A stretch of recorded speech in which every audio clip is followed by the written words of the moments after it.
Good evening, all Hallows Eve merrymakers.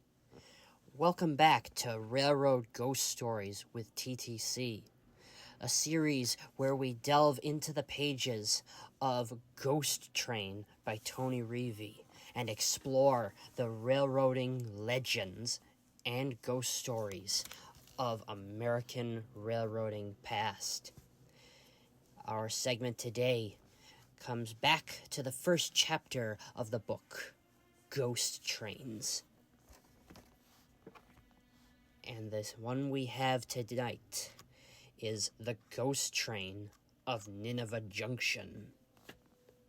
So, all you creatures and spooks of the night, let us begin. The Ghost Train of Nineveh Junction.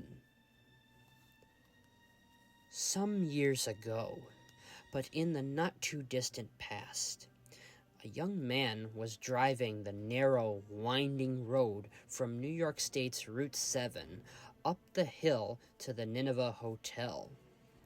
The sky was deep purple blue as the last rays of the fading spring twilight were disappearing in the western sky. Upon approaching the crossing of the Delaware and Hudson's Binghamton line, the red crossing lights started flashing their time-honored warning. The gentleman stopped his automobile and consigned himself to wait for the approaching southbound train.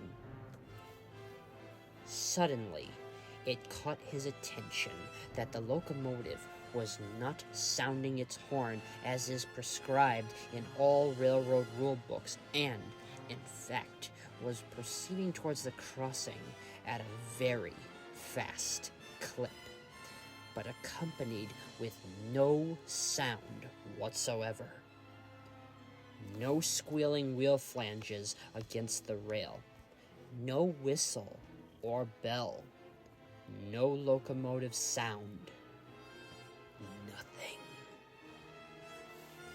As if this wasn't startling enough, the locomotive was of the old-fashioned steam type, not a modern diesel. And instead of the train being the typical freight, this was a passenger train.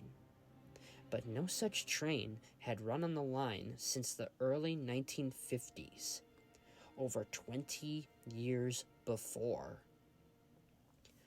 Through the windows, dimly lit from inside, could be seen the shadows of passengers sitting in their coach seats and eating in a dining car.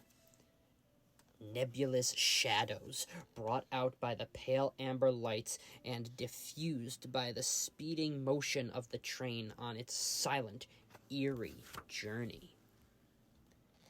As the apparition disappeared around the curve down the track and the crossing flashers stopped their red warning signal, the driver could see several people in front of the Nineveh Hotel nonchalantly passing the time as if nothing had happened. A check sometime later revealed that the Delaware and Hudson Railway, although it did on occasion operate special steam engine-powered moves, had not at this period in time had any steam locomotives operating on their property, nor had they operated any type of passenger equipment through Nineveh Junction during the time in question. The ghost train will likely always remain a mystery. Thank you very much, ladies and gentlemen. This concludes our latest installment of Railroad Ghost Stories with TTC. I certainly hope we can see you next time for the next railroading legend. Happy Halloween.